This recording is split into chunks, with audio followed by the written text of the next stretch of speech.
If you're like me and you think chocolate is one of the 5 basic food groups, then ponder this before you take your next bite of chocolate. Over 60% of the world's cocoa is derived from West Africa. Many of the farms that are used to produce cocoa are using child and slave labour in their production. There's a pretty good chance that just about every chocolate product in your cupboard right now in some way has been touched by child and slave labour. This is a massive problem worldwide, and it's a massive problem that many people are doing something about, including manufacturers. But today I want to introduce you to my good friend and fellow chocoholic, Andrew Faulkner, to tell us about the things that he's done to change the way he consumes chocolate and the way he lives to minimise his impact on other people's freedom. Well, hey, I saw a documentary last year and I just didn't realise the impact that my chocolate habits and my chocolate addiction was having on the world. And as soon as I found it out, I just had to make the change.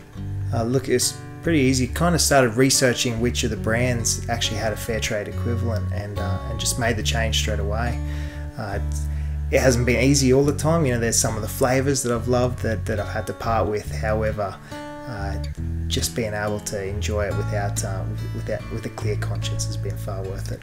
Well, firstly, you need to check out for this little logo right here, the black with the blue and the green. That is the telltale. That means you can eat your chocolate and enjoy every morsel of it.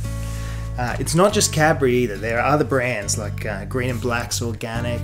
You could take the Easter egg variety if you wanted. You know, you name it. If you search high and low, even if you search at your local supermarket, you'll find it. When I watched this documentary last year, it talks about the fact that people get passionate about buying fair trade and challenging slavery, but they feel paralysed because the problem's too big. I sat and pondered it for a while and realised there's little changes you can make day to day. It might just be as simple as buying a different type of chocolate. It might be getting some people over on a Friday night like I've done, showing a documentary and just sampling different fair trade chocolates.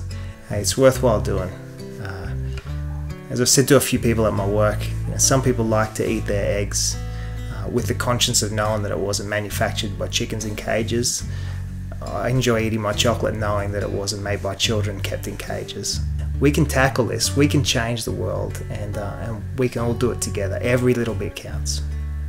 Hey, with Easter coming up, I want to encourage you to really think carefully about the chocolate products that you buy and make sure that they're not impacting other people's freedom.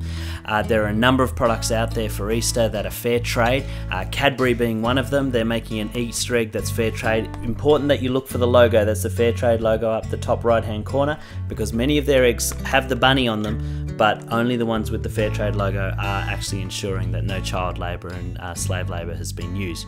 If you want more information on chocolate products, go Google Fairtrade chocolate. I know Fairtrade Australia and World Vision both have web pages on chocolate products that are available that do not impact the freedom of others.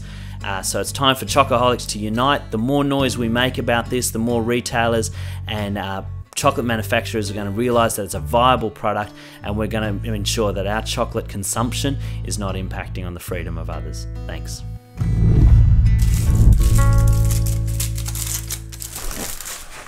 Oh, heck yeah.